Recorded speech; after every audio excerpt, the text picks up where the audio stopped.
Olá, meu nome é Marta Metzler e este é o canal Ser Irresistível.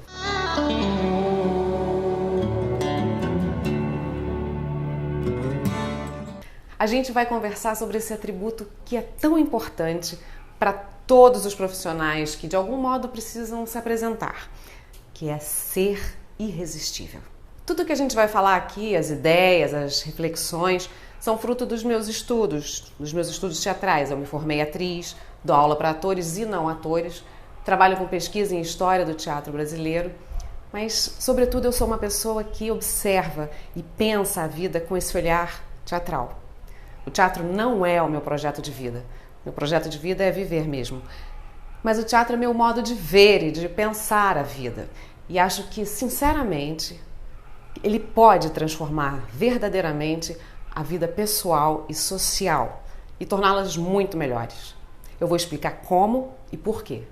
O teatro é fundamental para a vida coletiva, mas ensina muita coisa para o desenvolvimento pessoal.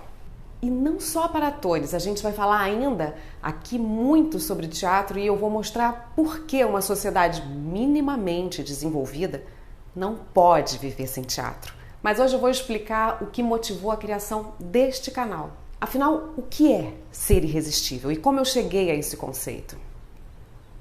Se você for procurar no dicionário, vai encontrar lá que ser irresistível ou irresistível é aquele a cuja força não há como resistir. Isso vale para a força física e vale para a força da alma. A gente vai falar em um próximo vídeo sobre essa suposta separação corpo-alma, que na verdade não é real e é só esquemática, didática quase. Mas isso vai ser tema de outra conversa. Bom, a força física é óbvia, mas essa força da alma que torna uma pessoa irresistível, capaz de atrair a atenção de um jeito que a gente não consegue desgrudar. Essa é intrigante e eu me ocupei de estudar isso porque algumas pessoas têm isso meio que instintivamente, como que naturalmente. Bem entre aspas mesmo, porque é de se discutir se elas nasceram com esse poder ou se aprenderam. Na verdade, eu posso garantir que aprenderam. Por necessidade, por uma sucessão de descobertas. Será que existe uma inteligência particular para desenvolver esse recurso? Sim. Em outro vídeo a gente vai falar sobre essas inteligências. Mas então, as outras pessoas que não têm, podem desenvolver o atributo de ser irresistível? Você certamente já ouviu que com carisma a pessoa nasce. Eu discuto isso e digo que é possível sim desenvolver. Depende primeiro de você decidir realmente se quer isso e depois dominar as técnicas. Mas o que faz uma pessoa atrair a nossa atenção? Quando tem várias pessoas em um lugar, ou mais de um ator em uma cena, a gente acaba ligado em um deles. Você já foi a uma reunião de trabalho, por exemplo, apresentar um projeto ou apresentar um trabalho de escola? Você vai com um colega e a pessoa para quem vocês estão apresentando olha mais para um do que para outro. Ou ao contrário, você está conversando com duas pessoas e acaba se ligando, se focando em apenas uma. Normal, empatia. Não tem dúvida que a gente se liga em alguém por empatia, por alguma identificação. Não quer dizer que um seja melhor do que o outro. Mas certamente há pessoas que geram empatia em muito mais gente. Que uma quantidade grande de pessoas vai se ligar nela e não em qualquer outra pessoa que esteja ao lado dela. Isso é ser irresistível. E isso é intrigante. O que provoca isso? O que é mais bacana é que não há apenas um único modo de ser irresistível, mas existe um princípio comum.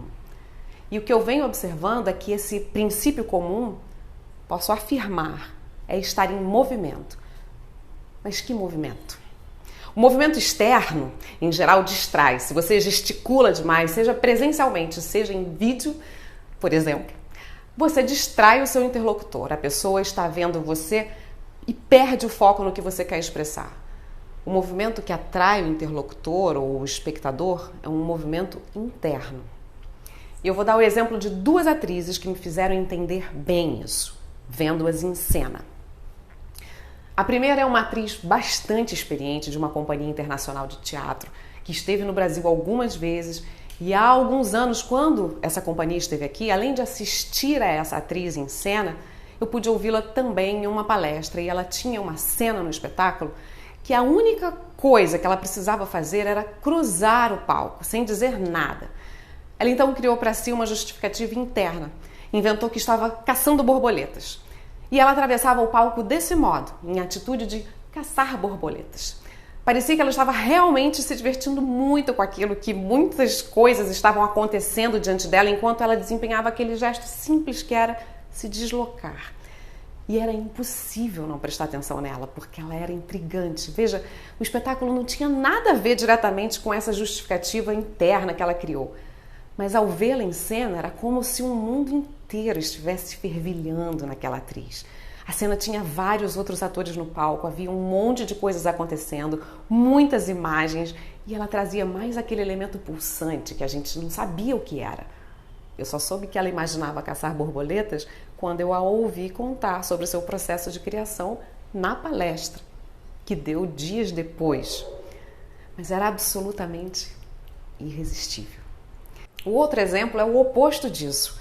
Eu vi acontecer com uma atriz iniciante. Ela não era famosa na época, depois ficou, mas ali ela era uma desconhecida em um espetáculo pequeno, apresentado para pouquíssimas pessoas. Eu pude vê-la muito por acaso.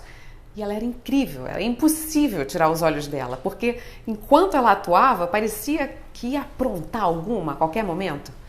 Ela tinha nos olhos alguma coisa que gerava uma instabilidade. Em outro encontro a gente vai falar sobre essa questão da instabilidade, do desequilíbrio. Ela gerava uma incerteza que deixava a gente que estava vendo em suspensão, sem fôlego.